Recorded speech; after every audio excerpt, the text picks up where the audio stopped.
नमस्कार। तपाईले अहिले सुनिरहनु भएको आवाज नेपाल भाषा एकाडेमी निमित अनक मिडियाको प्रस्तुति नेवा एफएम 106.6 मेगाहर्जको कीर्तिपुर नगरपालिका वडा नम्बर 4 चम्पादेवी स्थित श्री बागबेर माध्यमिक विद्यालयको विज्ञान शिक्षक म गिरिराज जोशी बोलिरहेको छु। कीर्तिपुर नगरपालिकाद्वारा सञ्चालित रेडियो शिक्षा कार्यक्रम अन्तर्गत कक्षा 10 को विज्ञान विषयमा शिक्षण सहजीकरण गर्न उपस्थित भएको छु। यो कार्यक्रम हरेक बुधबार दिनको 11 बजेदेखि 11:30 बजेसम्म 30 मिनटका लागि प्रसारण हुन्छ। साथै यसको पुनः प्रसारण आजैका दिन बेलुका 8 बजेदेखि 8:30 बजेसम्म हुन्छ।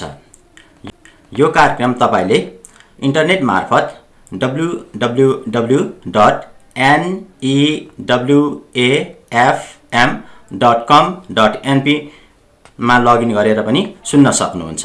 साथै तपाईलाई पाएको पर्ने समयमा तपाईले युट्युबमा जुनसुकै बेला पनि यो कार्यक्रम सुन्न सक्नुहुन्छ। कार्यक्रममा सबै विद्यार्थी भाइबहिनी, अभिभावक तथा श्रोताहरूलाई स्वागत छ।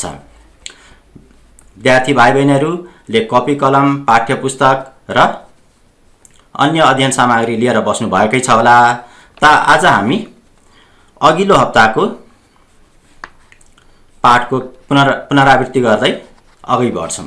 विद्यार्थी भाइबहिनीहरू, हामीले अघिल्लो हप्ता विज्ञान विषयको भौतिक शास्त्र खण्ड अन्तर्गत पर्ने पहिलो पाठ बल अध्ययन गर्दै थियौँ। आज हामी त्यही पाठलाई निरन्तरता दिन्छौँ।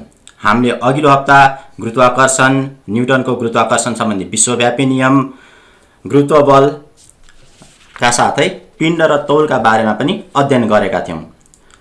अनि हामीले पिण्ड र तौलका भिन्नताका बारेमा बुझ्ने प्रयास गरेका थियौँ।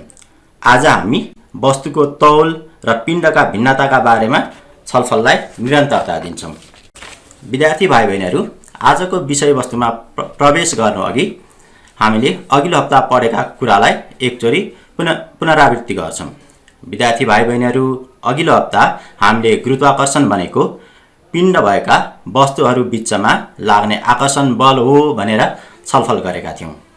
त्यसैगरी न्युटनको गुरुत्वाकर्षण सम्बन्धी विश्वव्यापी नियम अर्थात् ब्रह्माण्डमा भएका कुनै पनि दुई वस्तुका बीचमा उत्पन्न हुने गुरुत्वाकर्षण बल ती वस्तुका पिण्डहरूको गुणनफलसँग समानुपातिक हुन्छन् भने ती वस्तुका केन्द्रको दूरीको वर्गसँग व्युत्क्रमानुपातिक हुन्छ भनेर पनि छलफल गरेका थियौँ। र यसलाई गणितीय रूपमा capital F equals to capital G into M1 into M2 by D² पनि लेख्न सकिन्छ भनेर चर्चा गरेका थियौँ।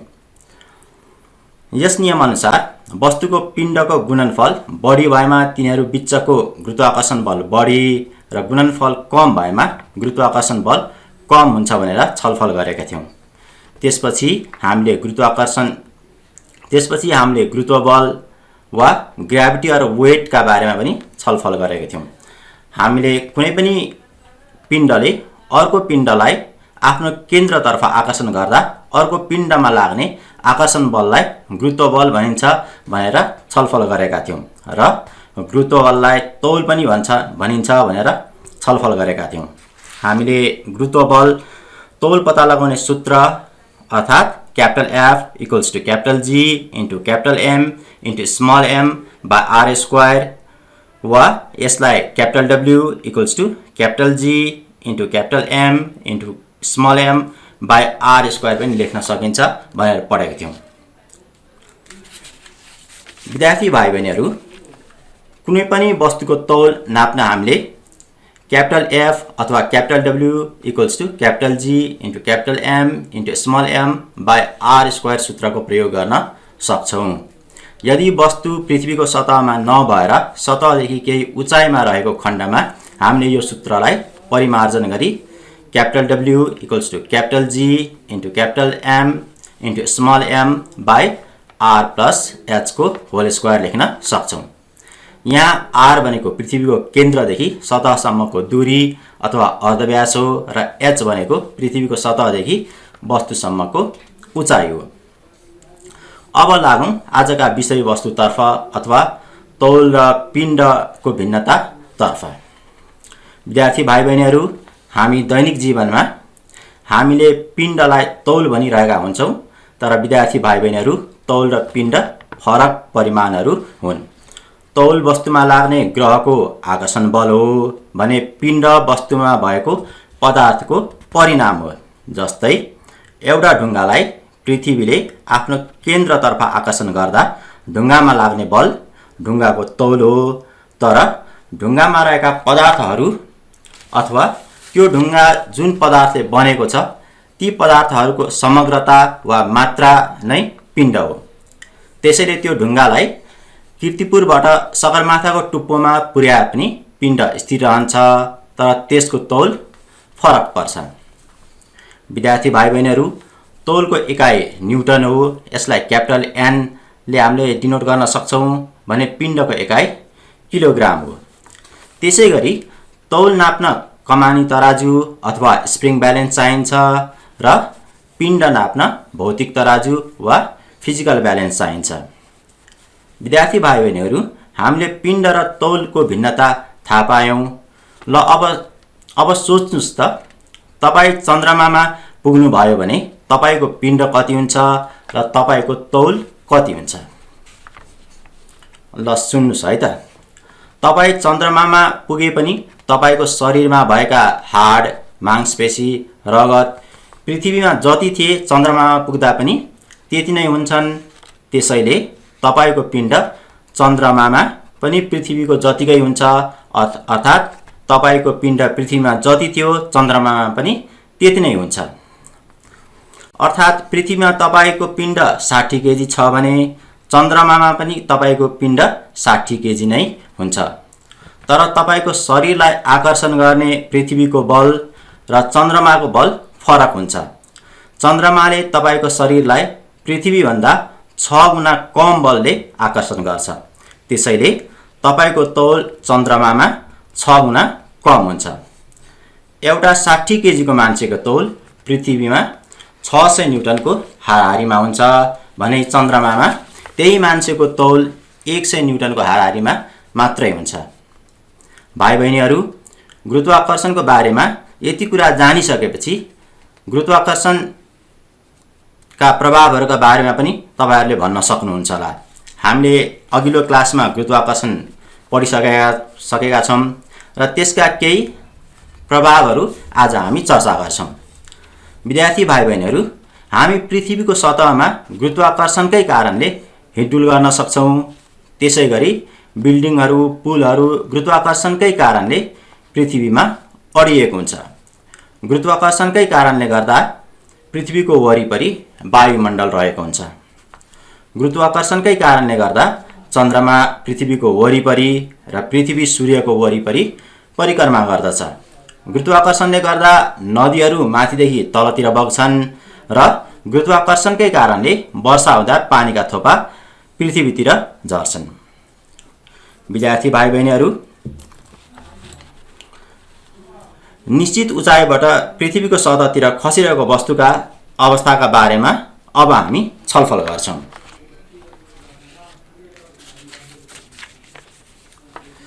कुनै पनि वस्तु पृथ्वीतिर खसिरहेको बेला त्यो वस्तु र पृथ्वीको केन्द्रबीचको दूरी कम हुँदै गएको हुन्छ। त्यसैले हरेक क्षणमा वस्तुमा लाग्ने पृथ्वीको गुरुत्व बल बढ्दै जान्छ र वस्तुको पृथ्वीतिर खस्ने गति बढ्दै जान्छ। अर्थात् स्वतन्त्र रूपमा खसिरहेको वस्तु पृथ्वीको जति नजिक पुग्छ त्यति नै त्यसको गति पनि बढ्दै जान्छ। हामीले गति भनेको वस्तुले इकाइ समयमा निश्चित दिशातिर पार गर्ने दूरी हो भनेर बुझेका छौँ। मानौँ तपाईले 1 सेकेन्डमा 3 मिटर दूरी पार गर्नुहुन्छ भने तपाईको गति 3 मिटर प्रति सेकेन्ड हुन्छ। तपाईले हरेक 1 सेकेन्डमा 3 मिटर दूरी पार गर्नुहुन्छ। 3 मिटर भन्दा बढी पनि होइन र 3 मिटर भन्दा कम पनि होइन। प्रत्येक 1 सेकेन्डमा तपाईले 3 मिटर दूरी पार गर्नुहुन्छ भने तपाईको गतिलाई समान गति भन्न सकिन्छ। यहाँ गति समान भएकोले र गति समान भएको अवस्थामा वस्तुमा प्रवेग उत्पन्न हुँदैन वा गति परिवर्तन हुँदैन। अब अर्को केस बुझौँ। तपाईँ पहिले 1 सेकेन्डमा 3 मिटर दूरी पार गर्नुभयो, त्यसपछिको 1 सेकेन्डमा 5 मिटर दूरी पार गर्नुभयो, अनि त्यसपछिको 1 सेकेन्डमा 7 मिटर दूरी पार गर्नुभयो। यस अवस्थामा तपाईको गति पहिलो 1 सेकेन्डको लागि 3 मिटर प्रति सेकेन्ड, दोस्रो 1 सेकेन्डको लागि 5 मिटर प्रति सेकेन्ड र तेस्रो 1 सेकेन्डको लागि 7 मिटर प्रति सेकेन्ड भयो। अब प्रत्येक सेकेन्डमा तपाईले आफ्नो गति कति बढेको छ भनेर पत्ता लगाउन सक्नुहुन्छ। तपाईको गति पहिलो 1 सेकेन्डमा 3 मिटर प्रति सेकेन्ड, दोस्रोमा 5 मिटर प्रति सेकेन्ड भएको हुनाले यो 1 सेकेन्डको अवधिमा तपाईको गति 2 मिटरको दरले बढेको छ। यहाँ प्रत्येक 1 सेकेन्डमा भएको गतिको परिवर्तनलाई प्रवेग भन्न सकिन्छ। यहाँ गतिको मान प्रत्येक 1 सेकेन्डमा 2 मिटर प्रति सेकेन्डको दरले बढेको हुनाले हामीले यसलाई प्रवेगको मान 2 मिटर प्रति सेकेन्ड स्क्वायर रहेको भन्न सक्छौं। विद्यार्थी भाइ बहिनीहरू, सानो विश्रामको समय भएको छ। हामी विश्रामपछि पुनः उपस्थित हुन्छौं। sakla newateको सब नेवा FM 106.6 निश्चित 24 घण्टा प्रसारण जुया चल्दो नेनाली सब नेगाली सब नेवा जुयाको गर्व जाने छ।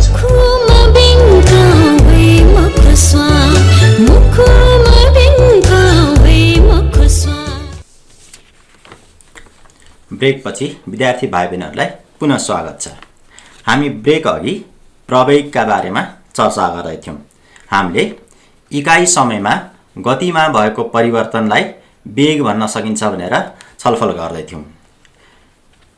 माफ गर्नुहोला, हामीले इकाई समयमा गतिमा भएको परिवर्तनलाई प्रवेग भन्न सकिन्छ भनेर छलफल गर्दै थियौं। गतिको मान 1 सेकेन्डमा 2 मिटर प्रति सेकेन्डको दरले बढेको खण्डमा हामीले यसलाई प्रवेगको मान 2 मिटर प्रति सेकेन्ड स्क्वायर रहेको भन्न सक्छौं। विद्यार्थी भाइ बहिनीहरू, स्वतन्त्र रूपमा पृथ्वीतिर खसिरहेको वस्तुमा पनि प्रवेग उत्पन्न हुन्छ। कुनै निश्चित उचाइबाट तपाईले वस्तु खसाल्नु अघि अथवा वस्तु तपाईको हातमै रहेको बेला वस्तुको गति 0 मिटर प्रति सेकेन्ड हुन्छ। तर तपाईले वस्तुलाई आफ्नो हातबाट छोडेको 1 सेकेन्डमा वस्तुले 9.8 मिटर दूरी पार गरिसकेको हुन्छ। अर्थात् वस्तुको गति 9.8 मिटर प्रति सेकेन्ड हुन्छ। त्यसपछिको 1 सेकेन्डमा वस्तुले 19.6 मिटर दूरी पार गरिसकेको हुन्छ। अर्थात् वस्तुको गति 19.6 मिटर प्रति सेकेन्ड हुन्छ। अनि त्यसपछिको 1 सेकेन्डमा वस्तुले 29.4 मिटर दूरी पार गरिसकेको हुन्छ। अर्थात् वस्तुको गति 29.4 मिटर पर सेकेन्ड हुन्छ। यसरी हेर्दा वस्तुको गति पहिलो 1 सेकेन्डमा 0 बाट 9.8 मिटर पर सेकेन्ड हुँदा 9.8 मिटर पर सेकेन्डले बढेको छ। त्यसपछिको 1 सेकेन्डमा 9.8 मिटर पर सेकेन्डबाट 19.6 मिटर पर सेकेन्ड अर्थात् 9.8 मिटर पर सेकेन्डले नै परिवर्तन भएको छ। अनि त्यसपछिको 1 सेकेन्डमा वस्तुको गति 19.6 मिटर प्रति सेकेन्डबाट बढेर 29.4 मिटर पर सेकेन्ड भएको छ। यहाँ पनि वस्तुको गति 29.4 - 19.6 = 9.8 मिटर पर सेकेन्डले वृद्धि भएको छ। विद्यार्थी भाइ बहिनीहरू, यहाँ वस्तुको गति प्रत्येक 1 सेकेन्डमा 9.8 मिटर प्रति सेकेन्डले परिवर्तन भएको छ। त्यसैले वस्तुमा प्रवेग उत्पन्न भएको छ भन्न सकिन्छ र यसको मान 9.8 मिटर प्रति सेकेन्ड स्क्वायर हुन्छ। यहाँ गुरुत्व बलले गर्दा पृथ्वीतिर खसिरहेको वस्तुमा प्रवेग उत्पन्न भएको, यसलाई गुरुत्व प्रवेग वा एक्सलेसन ड्यू टु ग्राभिटी भनिन्छ। हामीले यसलाई अंग्रेजीमा एक्सलेसन ड्यू टु ग्राभिटी भन्छौं र यसलाई जनाउँदाखेरि स्मल जी ले जनाइन्छ। त्यसैले विद्यार्थी भाइ बहिनीहरू, पृथ्वीको सतहतिर स्वतन्त्र रूपले खसिरहेको वस्तुमा गुरुत्व बलले उत्पन्न हुने प्रवेगलाई गुरुत्व प्रवेग भनिन्छ र यसको औसत मान पृथ्वीको सतहमा 9.8 मिटर पर सेकेन्ड स्क्वायर हुन्छ। विद्यार्थी भाइ बहिनीहरू, अब हामी गुरुत्व प्रवेग र ग्रहको अर्धव्यासको बीचमा सम्बन्ध के हुन्छ यसका बारेमा छलफल गर्छौं। मानौं ग्रहको पिण्ड क्यापिटल एम, यसको अर्धव्यास क्यापिटल आर रहेको छ र कुनै पिण्ड जसलाई हामीले स्मल एम ले जनाउँछौं त्यो पिण्ड ग्रहको सतहमा रहेको छ। अब ग्रह र पिण्ड बीचको दूरी क्यापिटल आर र तिनीहरू बीच उत्पन्न हुने बललाई क्यापिटल एफ मानौं। त्यसैले न्युटनको गुरुत्वाकर्षण सम्बन्धी नियम अनुसार ग्रह र स्मल एम पिण्ड भएको वस्तुको बीचमा लाग्ने गुरुत्वाकर्षण बललाई क्यापिटल एफ ले जनाउँदा सूत्र अनुसार capital F equals to capital G into capital M into small am by R square लेख्न सकिन्छ। यहाँ क्यापिटल एम भनेको ग्रहको पिण्ड हो। अनि न्युटनको चाल सम्बन्धी दोस्रो नियम अनुसार वस्तुमा लाग्ने बल capital F equals to M into G पनि हुन्छ। हामीसँग F equals to capital G capital M into small am by R square र capital F equals to M into G भनेर दुईटा सम्बन्ध छ। यी दुईटै सम्बन्धमा हामीले small M into small G equals to capital G into capital M into small am by R square लेख्न सक्छौं। यसरी दुईटै सम्बन्धलाई समीकरणको रूपमा देखाएपछि समीकरणको दुवैपट्टि स्मल एम रहेको हुन्छ। त्यसैले स्मल एमलाई क्यान्सल गर्न सकिन्छ र यसबाट स्मल जी अथवा acceleration due to gravity equals to capital G into capital M by R square हुन आउँछ। यो सूत्र small G equals to capital G into capital M by R स्क्वायरमा क्यापिटल जी गुरुत्व अचर हो र यसको मान स्थिर हुन्छ। त्यसैगरी ग्रहको वा पृथ्वीको पिण्ड पनि स्थिर हुन्छ। त्यसैले गुरुत्व प्रवेग जी लाई ग्रहको अर्धव्यास वा ग्रहको केन्द्रदेखि ग्रहको सतहसम्मको दूरीले मात्र प्रभाव पार्छ।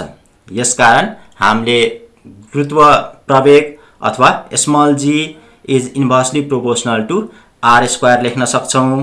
अर्थात् वस्तुमा उत्पन्न हुने गुरुत्व प्रवेग त्यस ग्रहको अर्धव्यासको वर्गसँग व्युत्क्रमानुपातिक हुन्छ। त्यसैगरी वस्तुमा उत्पन्न हुने गुरुत्व प्रवेग त्यस वस्तुको पिण्डमा भर पर्दैन, किनभने हामीसँग भएको सूत्र small G equals to capital G into capital M by R स्क्वायरमा वस्तुको पिण्ड कतै पनि देखिँदैन।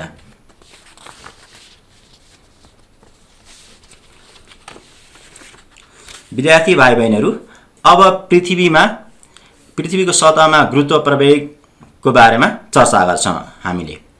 हामीले ग्रहको सतहमा रहेको कुनै पनि वस्तुमा उत्पन्न हुने गुरुत्व प्रवेग त्यस ग्रहको अर्धव्यासको वर्गसँग व्युत्क्रमानुपातिक हुन्छ भनेर थाहा पायौं।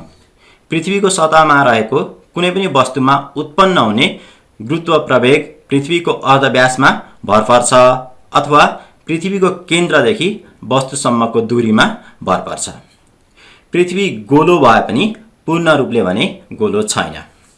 यसको ध्रुवतिरको भाग थेप्चिएको छ र भूमध्य रेखातिरको भाग फुकेको छ।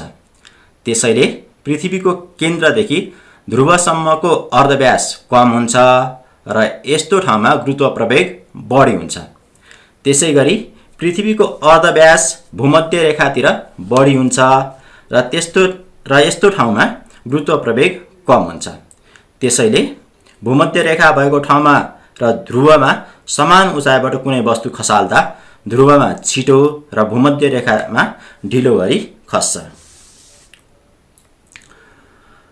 तर एकै ठाउँमा फरक पिण्ड भएका वस्तुहरू समान उचाइबाट खसाल्दा सबै वस्तुमा समान प्रवेग उत्पन्न हुन्छ र यी वस्तुहरू एकैचोटि अथवा एउटै समयमा पृथ्वीको सतहमा पुग्छन्।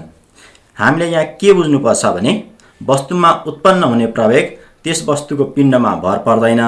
उदाहरणका लागि एउटा 1 केजीको ढुङ्गा अर्को 25 केजी पिण्ड भएको ढुङ्गालाई समान उचाइबाट एकैचोटि खसाल्दा ती फरक पिण्ड भएका ढुङ्गा एकै समयमा पृथ्वीको सतहमा पुग्छन्। विद्यार्थी भाइ बहिनीहरू, प्वाँख र सिक्काको पिण्ड फरक हुन्छ। हामीलाई पिण्ड फरक भए पनि वस्तुहरूमा उत्पन्न हुने गुरुत्व प्रवेग समान हुन्छ भनेर थाहा छ। त्यसैले प्वाँख र सिक्कालाई पनि समान उचाइबाट एकैसाथ खसाल्दा एकै समयमा पृथ्वीको सतहमा पुग्नुपर्ने हो, तर यस्तो भएको देखिँदैन। हामीले प्वाँख र सिक्का एकैसाथ खसाल्दा सिक्का छिटो खस्छ र प्वाँख बिस्तारै तल खस्छ। यहाँ हावाले प्वाँखलाई स्वतन्त्र रूपमा खस्न दिँदैन, अर्थात् हावाले प्वाँखको खसाइमा अवरोध सिर्जना गर्छ, त्यसैले प्वाँख बिस्तारै खस्छ। यदि हावा नभएको ठाउँमा प्वाँख र सिक्कालाई समान उचाइबाट एकैसाथ खसाल्यो भने प्वाँख र सिक्का सँगसँगै खस्छ र एकै समयमा पृथ्वीको सतहमा पुग्दछन्। विद्यार्थी भाइ बहिनीहरू, वस्तुमा उत्पन्न हुने गुरुत्व प्रवेग वस्तुको पिण्डमा भर पर्दैन, त्यसैले स्वतन्त्र रूपले खसिरहेको फरक पिण्ड भएका वस्तुहरूमा उत्पन्न हुने गुरुत्व प्रवेग समान हुन्छ। यो नोट गर्नुपर्ने कुरा हो। यसलाई फेरि सुनौँ। वस्तुमा उत्पन्न हुने गुरुत्व प्रवेग वस्तुको पिण्डमा भर पर्दैन, त्यसैले स्वतन्त्र रूपले खसिरहेका फरक पिण्ड भएका वस्तुहरूमा उत्पन्न हुने गुरुत्व प्रवेग समान हुन्छ। अनि पृथ्वीको केन्द्रदेखि वस्तुसम्मको दूरी घट्दै जाँदा गुरुत्व प्रवेगको मान बढ्दै जान्छ। यसलाई फेरि सुन्नुस्। पृथ्वीको केन्द्रदेखि वस्तुसम्मको दूरी घट्दै जाँदा गुरुत्व प्रवेगको मान बढ्दै जान्छ र गुरुत्व प्रवेगको मान पृथ्वीको सतहमा अधिकतम हुन्छ।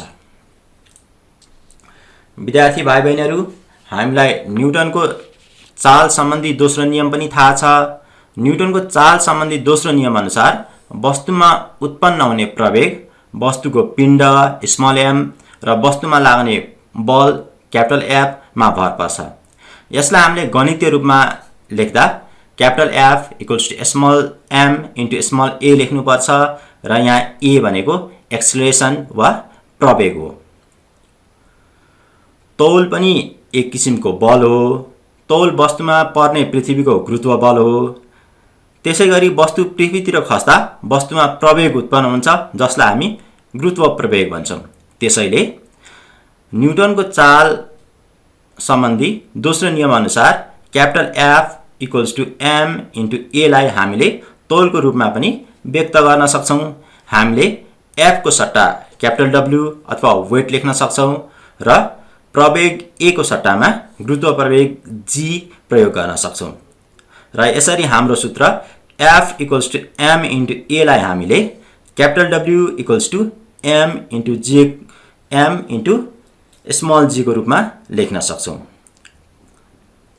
त्यसैले तौल capital W equals to M into G हुन्छ। विद्यार्थी भाइ बहिनीहरू, तपाईहरुले यो पाठ निरन्तर पढ्दै गर्नुहोला। हामीसँग एक हप्ताको टाइम छ र अभ्यास किताबमा भएका अभ्यासहरू पनि गरेर आउनुहोला। हामी अर्को हप्ता पुनः भेट्छौँ। हस् त, धन्यवाद।